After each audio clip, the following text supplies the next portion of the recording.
नमस्कार दोस्तों, अगर आप किसी भी प्रतियोगी परीक्षा की तैयारी कर रहे हैं तो आज की यह वीडियो आपके लिए बहुत ही खास होने वाली है, क्योंकि आज हम लेकर आए हैं इतिहास के बार बार परीक्षाओं में पूछे जाने वाले 50 सबसे महत्वपूर्ण प्रश्न जो आपके एग्जाम्स में सीधे पूछे जा सकते हैं। इसलिए वीडियो को अंत तक जरूर देखें, क्योंकि हर सवाल आपकी तैयारी को मजबूत बनाएगा। तो चलिए बिना समय गवाए शुरू करते हैं इतिहास के दमदार प्रश्नों को।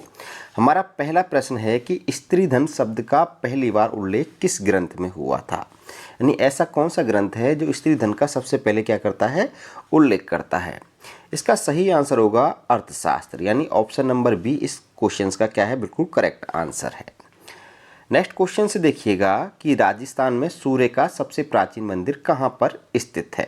बहुत इंपॉर्टेंट क्वेश्चन है, राजस्थान की कई एग्जाम्स में ये क्वेश्चन काफ़ी बार पूछा गया है। तो देखिए राजस्थान में जो भगवान सूर्य का सबसे जो प्राचीन मंदिर है वो चित्तौड़गढ़ में स्थित है। कहाँ पर स्थित है, चित्तौड़गढ़ में स्थित है। और चित्तौड़गढ़ में भी आपको याद रखना है कि चित्तौड़गढ़ दुर्ग में, यानी चित्तौड़गढ़ जिले में स्थित चित्तौड़गढ़ दुर्ग में कालिका माता का एक मंदिर है, और कालिका माता का जो मंदिर है वो प्राचीन सूर्य मंदिर है। ठीक है, और ये क्या है, राजस्थान का सबसे प्राचीन सूर्य मंदिर है। ये बात आपको याद रखनी है, यानी ऑप्शन नंबर सी इसका क्या है, बिल्कुल करेक्ट आंसर है। ठीक है, नेक्स्ट क्वेश्चन से देखिएगा कि किस क्षेत्र को भारतीय प्राग ऐतिहासिक का टेक्स्ट बुक कहा जाता है। तो देखिए इसका सही आंसर है बेलन घाटी को कहा जाता है भारतीय प्राग ऐतिहासिक का टेक्स्ट बुक। अब देखिए जो बेलन घाटी है ये यूपी में स्थित है। कहाँ पे, उत्तर प्रदेश राज्य में स्थित है। और उत्तर प्रदेश राज्य के 3 जिले हैं, प्रयागराज, मिर्ज़ापुर और सोनभद्र।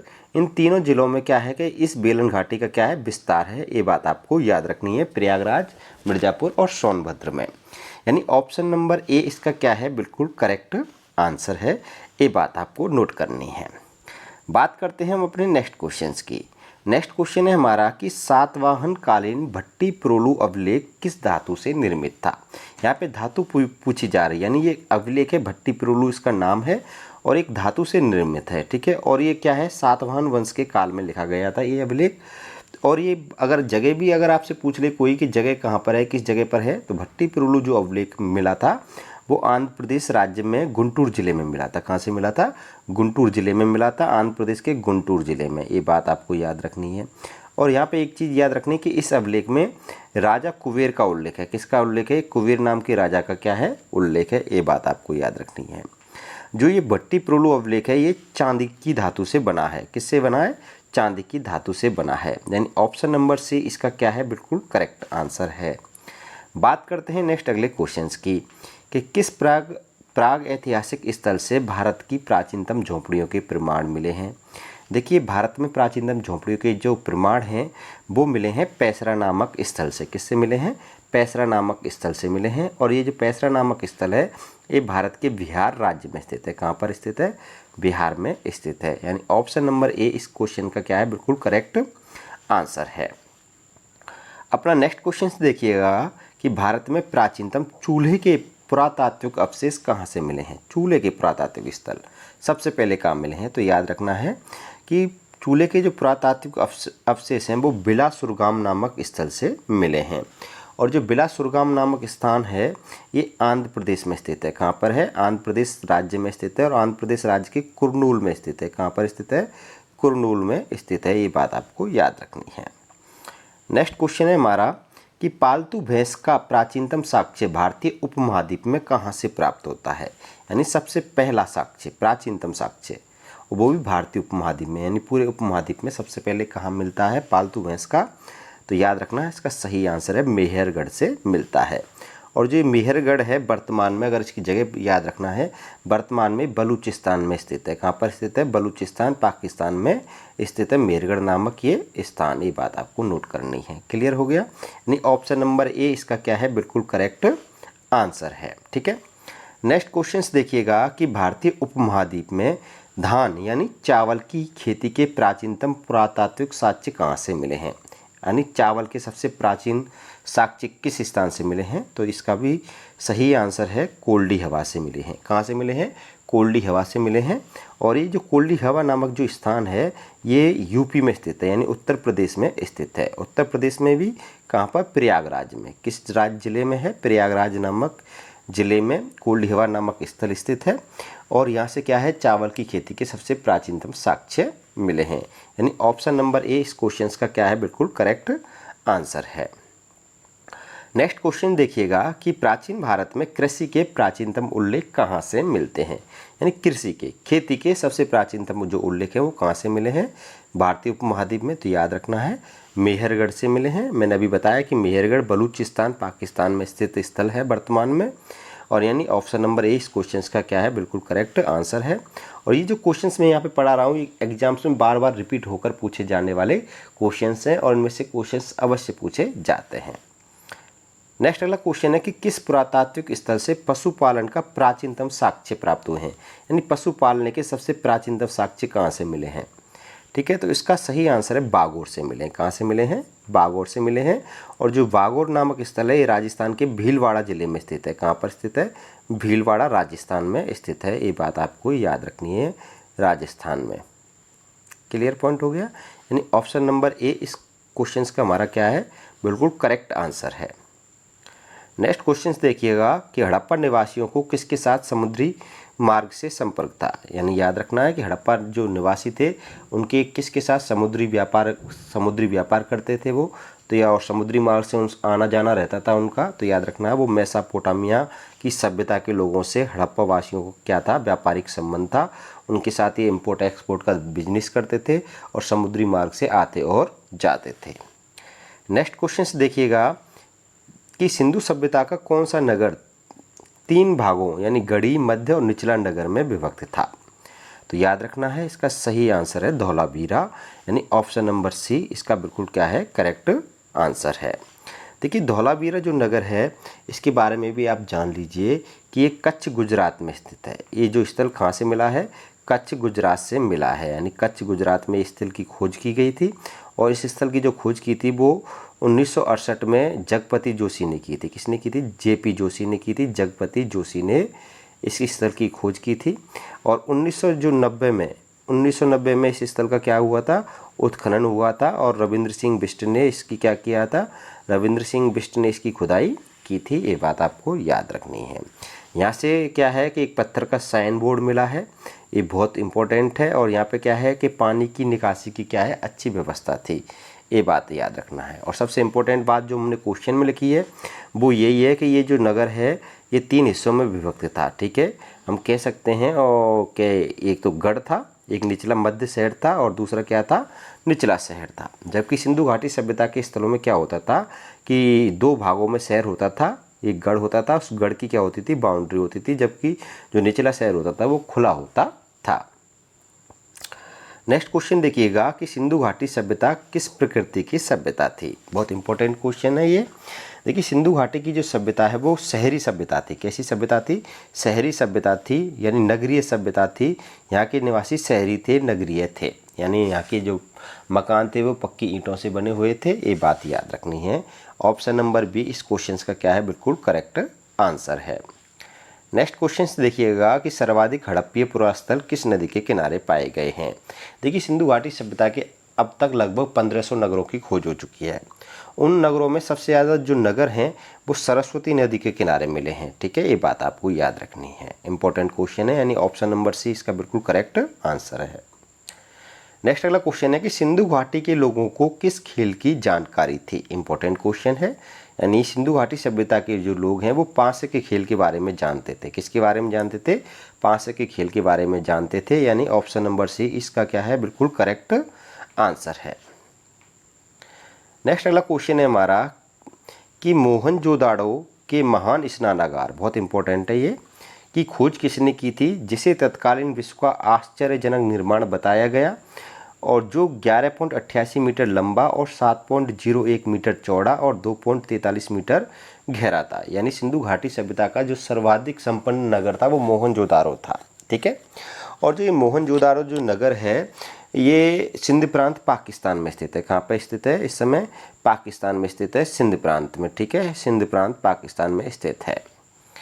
और इसकी जो खोज की थी वो खोज की थी इस स्नानागार की मोहनजोदड़ो शहर में आर डी बनर्जी ने की थी, यानी राखालदास बनर्जी ने की थी। और इस स्नानागार को सर जॉन मार्शल ने क्या कहा था कि तत्कालीन विश्व का यानी उस समय के विश्व का एक आश्चर्यजनक निर्माण बताया था। यानी ऑप्शन नंबर सी इसका क्या है, बिल्कुल करेक्ट आंसर है। आर.डी. बनर्जी यानी राखालदास बनर्जी। अगला क्वेश्चन है हमारा कि हड़प्पा सभ्यता का एकमात्र स्थल कौन सा है जहां 216 मीटर लंबा और 37 मीटर चौड़ा एक नौका घाट अवस्थित था। नौका घाट का मतलब बंदरगाह, क्या है, बंदरगाह अवस्थित था। तो देखिए बंदरगाह का नाम था इस बंदरगाह का गोदीवाड़ा। क्या नाम था, गोदीवाड़ा। और ये गोदीवाड़ा जो बंदरगाह की हम बात कर रहे हैं ये 216 मीटर क्या था, लंबा था और 37 मीटर क्या था, चौड़ा था। और ये जो गोदीवाड़ा बंदरगाह है ये लोथल से मिला है। कहाँ से मिला है, लोथल से मिला है। तो याद रखना है भारत यानी सिंधु घाटी सभ्यता का जो बंदरगाह शहर था वो लोथल था। ये क्या था, एक पत्तन शहर था, यहाँ पे बंदरगाह था लोथल में। ऑप्शन नंबर सी बी इसका क्या है, बिल्कुल करेक्ट आंसर है, याद रखना है। और जो लोथल शहर है ये अहमदाबाद गुजरात में स्थित है। कहाँ पर स्थित है, अहमदाबाद गुजरात में स्थित है। और ये जो नगर था ये भोगवा नदी के किनारे था। किसके किनारे था, भोगवा नदी के किनारे अवस्थित था। और इस बंदरगाह से सिंधु घाटी सभ्यता के लोग क्या करते थे, व्यापार करते थे, समुद्री व्यापार करते थे। इस कारण लोथल शहर को सिंधु घाटी सभ्यता की आर्थिक राजधानी भी कहा जाता है।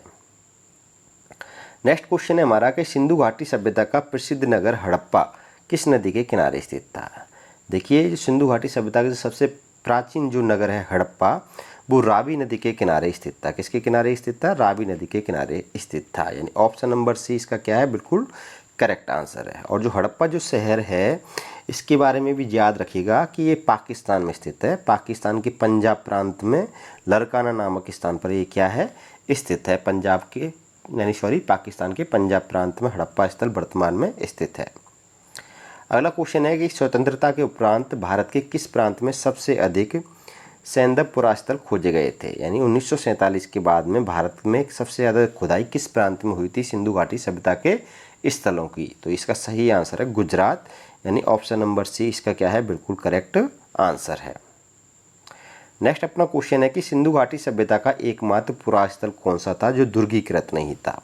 मैंने अभी बताया था कि सिंधु घाटी सभ्यता के जो नगर होते थे ज़्यादातर वो दो हिस्सों में बटे हुए होते थे।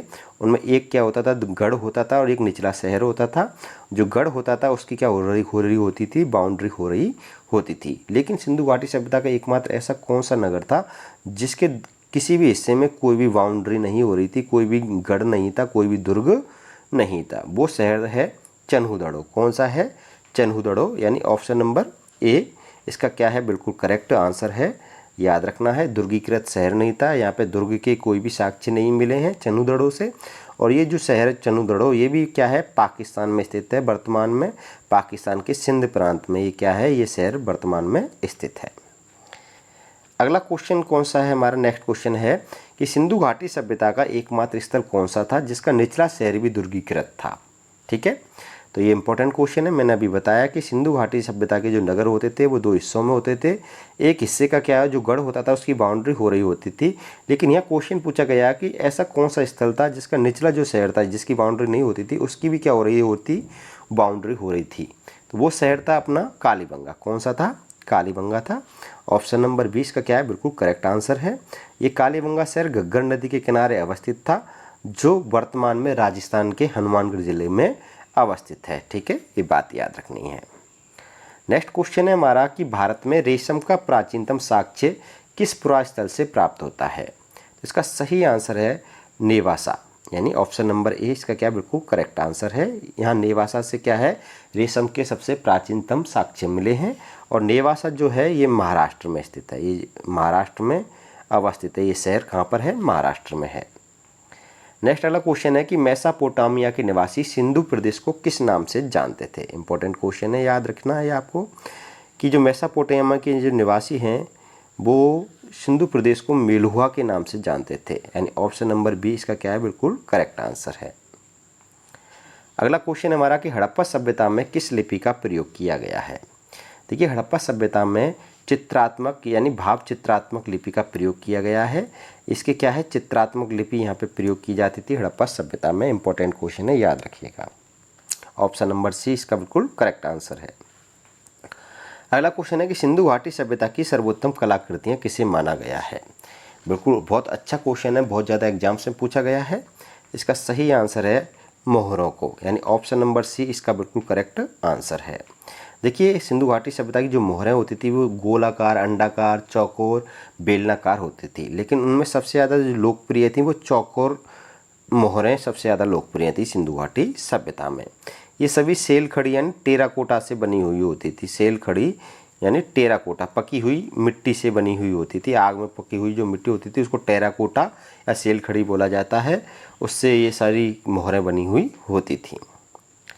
नेक्स्ट क्वेश्चन है हमारा कि हड़प्पा संस्कृति के विध्वंस के लिए आर्य आक्रमण के सिद्धांत का प्रतिपादन किसने किया था। इंपॉर्टेंट क्वेश्चन है।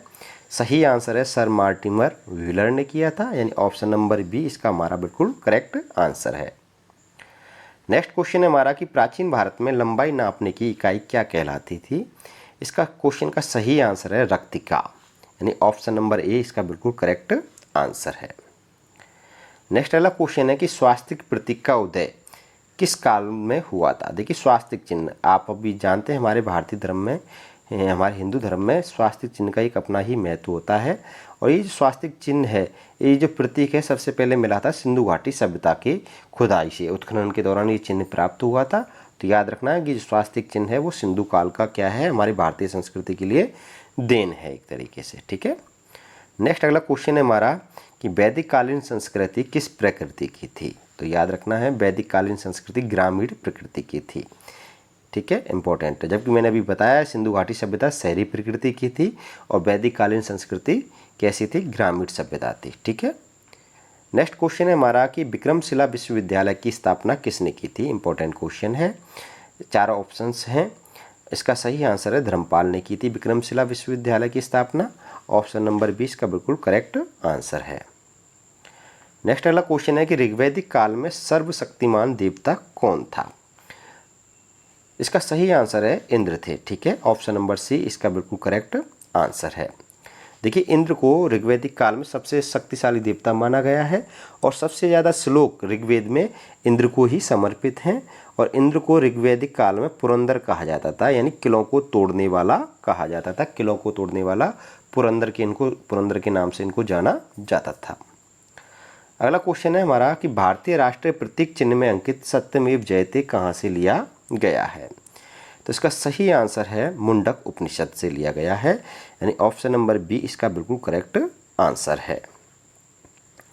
नेक्स्ट अगला क्वेश्चन है हमारा कि तमसुमा ज्योतिर्गमय या हमें अंधकार से प्रकाश की ओर ले चलो किस उपनिषद से लिया गया है। ये जो लाइन है तमसुमा ज्योतिर्गमय अस्तुमा सदगमय तमसुमा ज्योतिर्गमय, जो पूरा श्लोक है, ये श्लोक कहाँ किस उपनिषद से लिया गया है। तो इसका सही आंसर है बृहदारण्यक उपनिषद से लिया गया है, यानी ऑप्शन नंबर 20 का बिल्कुल करेक्ट आंसर है। अगला क्वेश्चन हमारा कि ऋग्वेद के किस मंडल में गायत्री मंत्र लिखा गया है। ठीक है, तो याद रखना है, इंपॉर्टेंट क्वेश्चन है।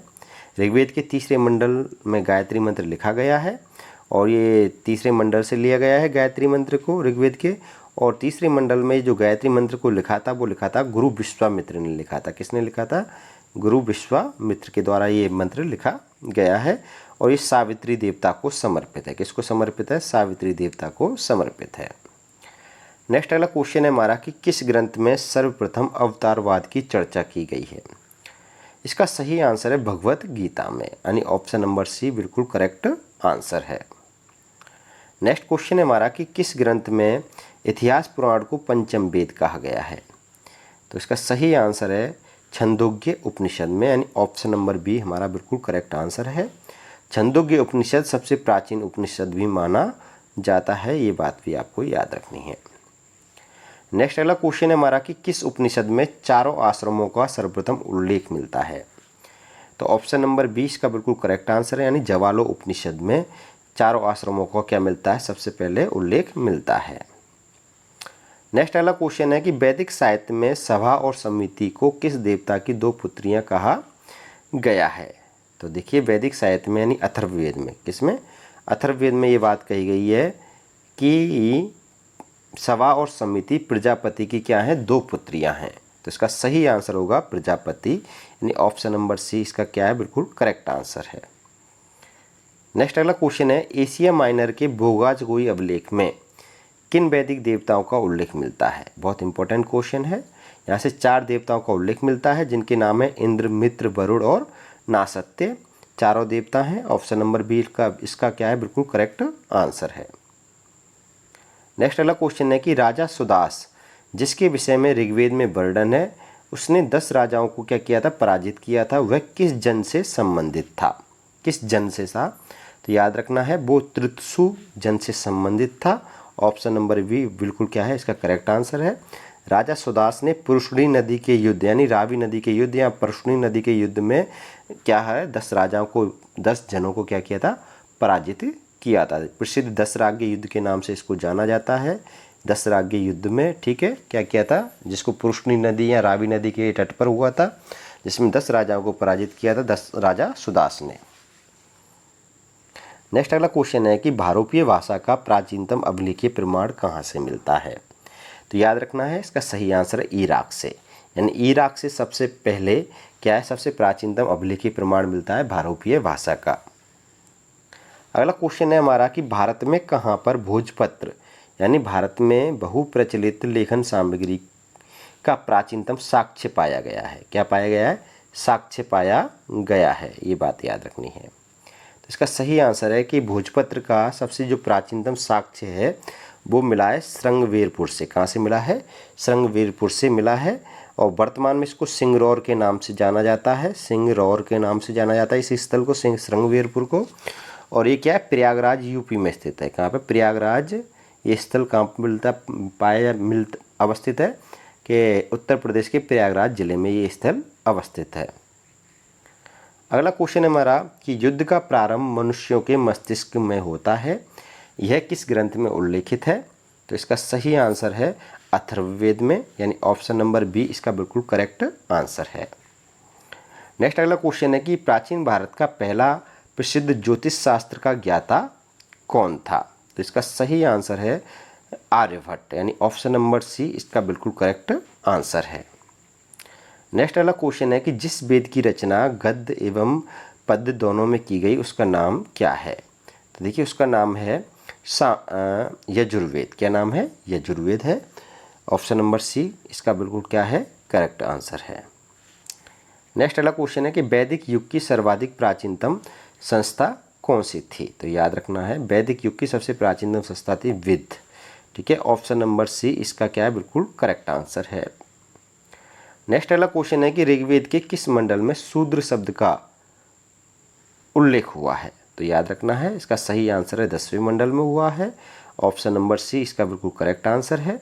और 10वें मंडल में कहा गया कि एक विराट पुरुष के मुख से ब्राह्मण का जन्म हुआ है, भुजाओं से क्षत्रिय का जन्म और उदर से यानी पेट से वैश्य का जन्म, जबकि पैरों से शूद्र का जन्म हुआ है। ऐसा ऋग्वेद के 10वें मंडल में उल्लेख मिलता है। ठीक है। नेक्स्ट अगला क्वेश्चन है हमारा कि अयोध्या का सर्वप्रथम उल्लेख कहाँ मिलता है? देखिए अयोध्या का सबसे पहले जो उल्लेख मिलता है वो मिलता है अथर्ववेद में मिलता है। ऑप्शन नंबर बी इसका बिल्कुल करेक्ट आंसर है। अगला क्वेश्चन है हमारा कि ऋग्वैदिक काल में अश्वत्थ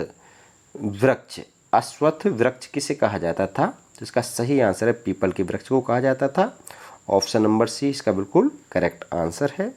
ये थे दोस्तों आज की वीडियो के हमारे टॉप 50 प्रश्न। सभी क्वेश्चंस बहुत ही ज़्यादा इंपॉर्टेंट हैं, सबको आप अच्छे से याद रखिएगा। कमेंट में अपना स्कोर भी बताइएगा कि इन क्वेश्चनों में से कितने क्वेश्चंस आप पर आते थे। ठीक है, और कौन कौन से क्वेश्चंस आपको अच्छे लगे। ऐसी वीडियो आपके लिए मिलती रहेंगी। आप हमारे चैनल पर नए हो तो चैनल को सब्सक्राइब भी करिएगा और लाइक शेयर अवश्य करिएगा।